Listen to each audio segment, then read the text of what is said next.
Assalamualaikum warahmatullahi wabarakatuh. Jumpa lagi dengan saya Abdul Malik Setiawan di channel Fakultas Kedokteran YouTube. Pada video hari ini saya akan memperkenalkan kepada kalian sebuah aplikasi yang bisa kalian gunakan untuk membuat diagram pada tesis atau skripsi kalian dan juga melakukan analisis statistik sederhana. Program itu namanya Prism by GraphPad. Pengen tahu video ini sampai habis? Simak terus video ini, oke?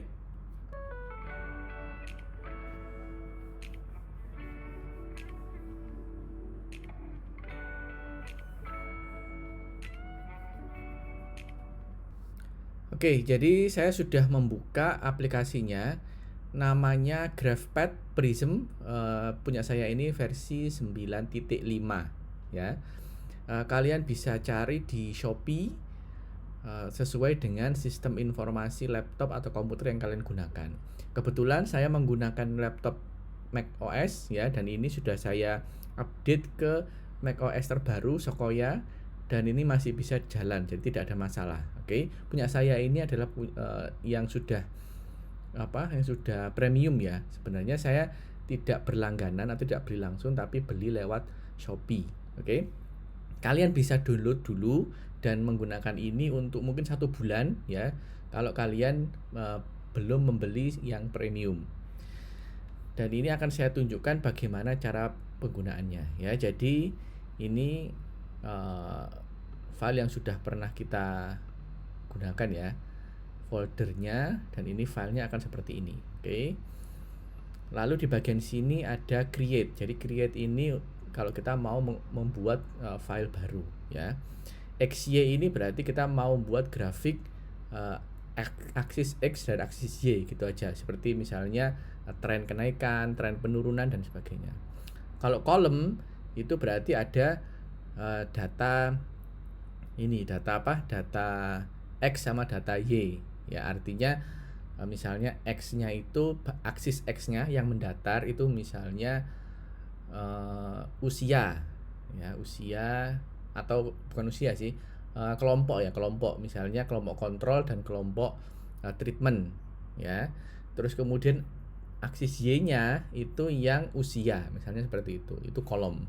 Jadi nanti kita memasukkan misalnya sampel 1 2 3 sampai 10, ini usianya sekian sekian sekian. Sampel 11 sampai 20 usianya sekian sekian, itu yang kolom.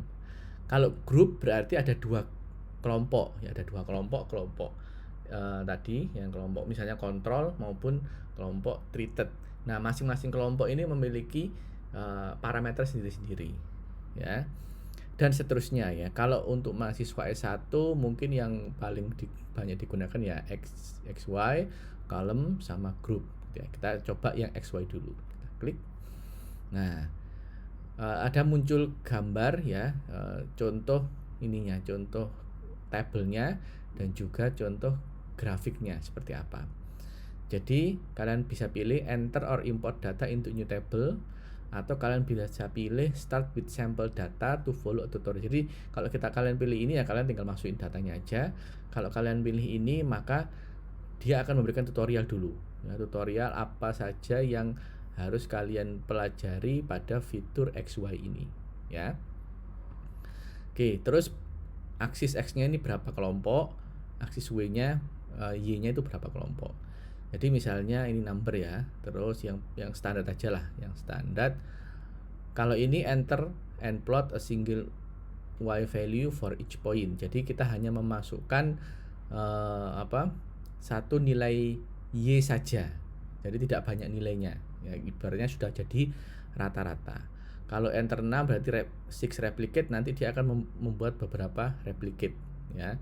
Misalnya kalau kalian menggunakan pengulangan. Jadi misalnya kalian ada penelitiannya itu tikus ya, kelompok dosis 1 gram, dosis 10 gram, dosis 15 gram. Terus kemudian ada masing-masing ada 60 pengulangan. Terus mau kita lihat trennya bagaimana. Itu yang ini ya. Terus kemudian enter and plot error value already calculated elsewhere. Jadi kalau kalian menggunakan SPSS, kalian sudah menghitung statistiknya dan kalian hanya ingin memasukkan data yang sudah jadi, hanya ingin buat grafiknya aja, ya berarti pakai yang ini. Nah, terus ini datanya yang dimasukkan apa? Mean with standard error margin atau mean with standard deviation, ya, tergantung penelitian kalian. Ini khusus untuk ini ya. Kalau ini nanti kalian akan dihitungkan sendiri. Jadi untuk sementara kita pilih yang ini dulu, yang standar aja. Oke, tinggal create. Nah, jadi seperti ini ya. Oke, jadi judulnya misalnya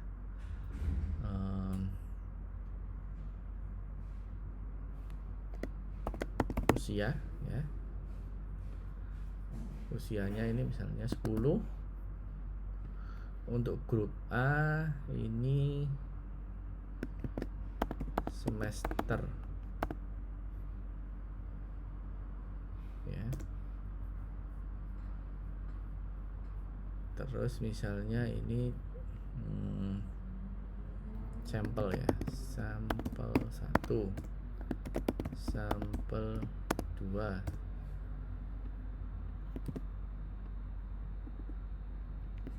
sampel sampai 10 ya.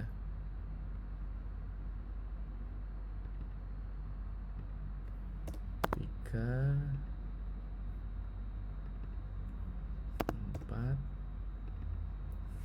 5, 6, 7, 8, 9,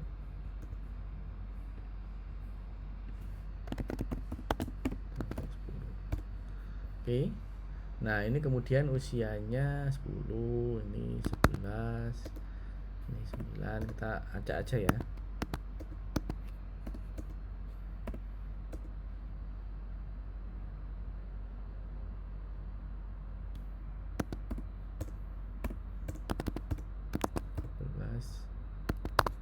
Nah, ini jangan semester ini ya, kelas 2, kelas 2, kelas 1, kelas 1, kelas 3, kelas 2, kelas 2, kelas 1, 2, kelas 1, kelas 3. Lalu kita lihat grafiknya. Nah, grafiknya akan seperti ini ya. Jadi ini aksis X-nya ya. Ini aksis Y-nya. Ya kan? Di mana? Kita lihat.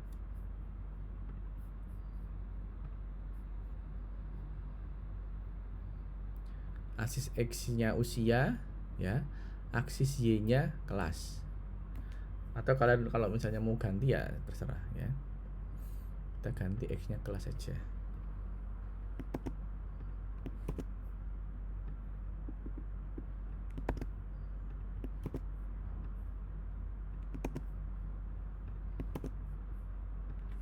Nah, datanya akan seperti ini.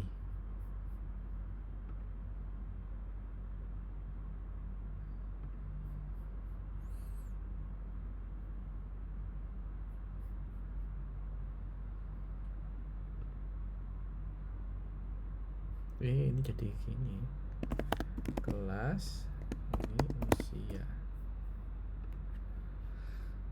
Nah, jadi kita bisa melihat, oh kalau misalnya ini datanya nggak bagus ya, kita rubah aja. Kelas 2 ini kita kan mau lihat tren kan, kelas 2 ini usianya 12, kelas 1 9, 10, kelas 3 ini 14, ini ada 11, ini 8, 10, ini 8, ini 15. Nah, gini aja. Nah, ini akan membentuk tren ya, semakin tinggi kelasnya maka usianya semakin semakin besar ya. Ini fungsi dari graf XY ya. Kalian juga bisa merubah grafnya di sini ya, di change ini ya.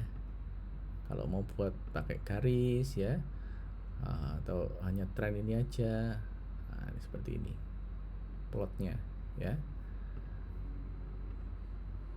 Ini khusus XY. Ini kalau misalnya kalian ingin mencari tren ya. Kalian juga bisa menggunakan analisis ya, statistik di sini langsung analisis. Nah, kalau XY ini apa biasanya? Pasti regresi ya, regresi linear ya. Biasanya simple regression. Oke. Nah, ini kalian baca sendiri ya. Baca sendiri yang sesuai dengan studi kalian. Nah, dari sini kita bisa melihat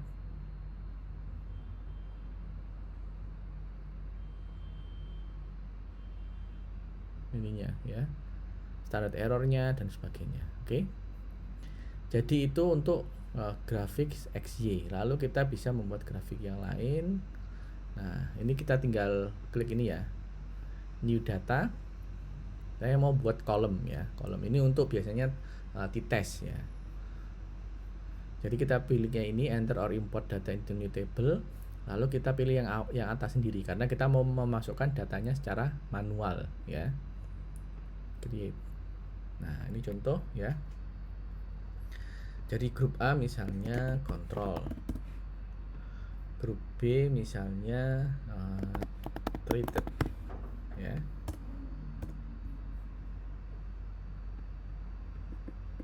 Ini bisa kita tambah. Jadi ini untuk sampel kita. Kalau misalnya itu tidak acak atau tidak randomize ya, atau kalau misalnya ada namanya sampelnya bisa kita tulis ya. Misalnya seperti ini, Joko, Budi, terus kemudian Gus, Putri ya, misalnya ini ya. Nah, ini contohnya kita ingin buat apa, ketika dia dilakukan misalnya post pre atau post test itu juga bisa. Jadi misalnya sebelum kontrol, pas waktu sesaat sebelum diberikan treatment, misalnya ini tekanan darahnya sistol 110, 120, 130, 140 ya. Setelah di treatment, nah, jadi misalnya nurun. Ini katakanlah ini tinggi ya. Tinggi ini misalnya. Ini 140. Setelah di treatment 110, terus kemudian 90, 100, kemudian ini misalnya 95. Oke. Nah, kita ingin mengetahui bagaimana efek pemberian misalnya herbal A terhadap tekanan darah ya. Nah, grafiknya akan jadi seperti ini ya. Nah, ini akan kita pilih ya, mau kalian yang apa, misalnya mean and median. Kalau ini menunjukkan nilai individual ya, biasanya kita pinginnya rata ya, maka kalau rata ya mean or median error. Nah, kita tinggal pilih mean with SEM atau dengan standar deviasi, terserah kalian ya. Oke, lalu klik OK. Nah, ini bisa kita rubah ya, terus bisa kita ganti warnanya, misalnya merah, ini jadi hijau misalnya. Oke. Ini misalnya tekanan darah, ini kita kasih grup seperti ini ya. Ini kita hapus saja, nanti kalian kasih judul sendiri. Nah, lalu kita lakukan analisis statistik apakah di antara dua kelompok ini terdapat perbedaan signifikan atau enggak. Kita klik analyze ya. Nah, kalau untuk ini ya t-test pasti ya, karena one way kan untuk lebih dari dua kelompok. T-test ya, kemudian kita klik OK. Nah, apakah pair or not? Kita pilih unpair aja, anggap saja acak ya. Use non parametrik, anggap saja datanya normal dan sebagainya. Lalu kalian bisa pilih ya, yang lain-lain juga bisa pilih two-tailed ya, treated versus control, confidence 95%, bla bla bla bla. Kita klik OK. Nah, signifikan ya, p value 0,004 signifikan. Kemudian ini kita rubah grafik. Ini kayak gini ya, kita nggak mau grafik yang seperti ini. Itu sebenarnya bisa dirubah.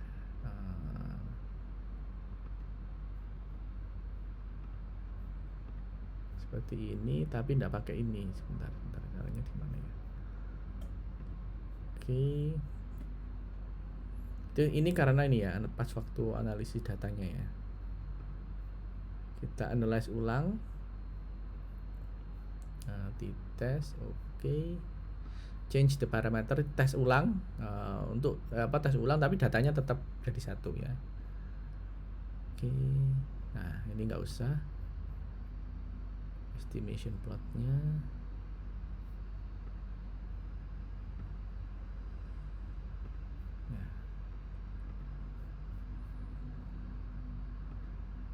Nah, datanya, gambarnya akan tetap jadi seperti ini ya. Lalu kita klik automatically add pairwise comparison. Jadi ini untuk menunjukkan ininya apa? Perbandingannya itu signifikan atau tidak ya. Kita klik. Nah, ini juga bisa kita ganti ya. Kita ganti bintangnya ini. Nah, kita klik ini.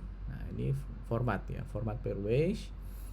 Terus kemudian only comparison with p-value. Nah, misalnya ada banyak data, terus muncul semua, ada yang tidak signifikan, ada yang signifikan, maka kita pilih yang ini.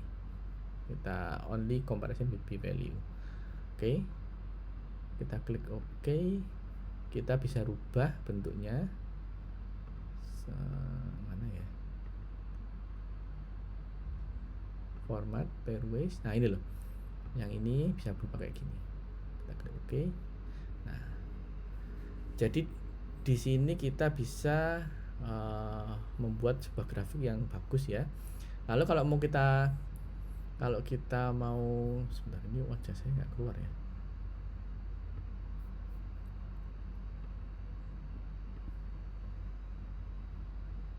Oke, kalau kita mau ekspor gambar, kita tinggal klik ini, ekspor ya, ekspor. Kita pilih yang TIFF ya. TIFF itu backgroundnya nggak ada background ya.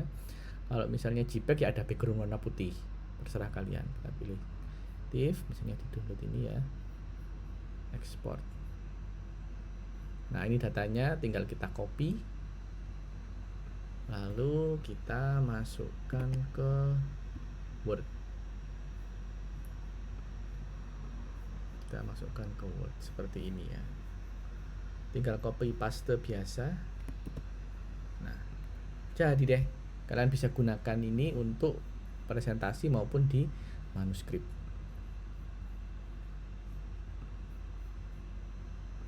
Dan yang terakhir adalah grup ya. Ini kita pilih yang ini, 3 grup. Contoh 3 grup aja, create. Nah, untuk 3 grup ini kalau misalnya ada pengulangan, jadi grup pertama misalnya control ya, dan grup kedua itu treated. Ini misalnya sampelnya kayak tikus ya, tikus atau sel dan sebagainya ya. Nah, ini sampelnya misalnya sampel 1. Nah, ini dites 3 kali pengulangan, misalnya pengulangan pertama, pengulangan kedua, dan pengulangan ketiga ya. Misalnya kita uji interferon ya, interferon. Ini ada 20 nanogram di kontrolnya, terus kemudian 25 nanogram, ini ada 30 nanogram. Nah, ketika dilakukan treatment, interferonnya menurun ya, jadi 5, 4 sama 8 misalnya. Nah, ini sampel yang berikutnya, sampel 2. Katakanlah ini hampir sama, 25, 23, 28 ya. Ini 6, 5, 7. Nah, nanti gambarnya akan seperti ini. Nah, ini kalau yang individual, kalau yang grup summary. Nah, Ini ada dua ya, kalau misalnya kita mau sampel 1 dan sampel 2 di dua tempat yang sama, yang berbeda ya kayak gini, atau dikelompokkan seperti ini, terserah kalian ya. Contohnya misalnya ini ya. Oke. Nah, jadi masing-masing sampel dibedakan ya. Kalau mau analisa ya tinggal klik analyze. Grup tentu beda dengan XY sama kolom ya. Kalau grup ya two-way ANOVA atau multiple t-test. Kalau misalnya ini kita ingin membandingkan ya, kalau grupnya 2 nggak bisa 2 ini ya, hanya multiple t-test. Oke. Unpaired ya. Terus kemudian contoh ini multiple comparison ya, ini nggak usah correct misalnya. Below threshold yes. Nah kayak gini, signifikan sini. Seperti tadi juga kita bisa atur berapa kelebarannya.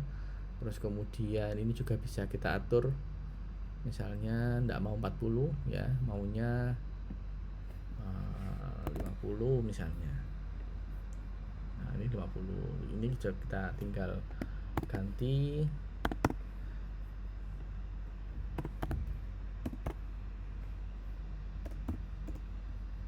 Ini bukan tes ya, interferon gamma nanogram per mililiter misalnya seperti ini. Oke, jadi itu tutorial yang ingin saya berikan ya. Tentu nanti akan lebih banyak tutorial-tutorial lain ya. Jadi ini hanya memberikan gambaran aja bagaimana cara menggunakan Prism GraphPad, Prism 9 by GraphPad. Simak video saya selanjutnya. Bye.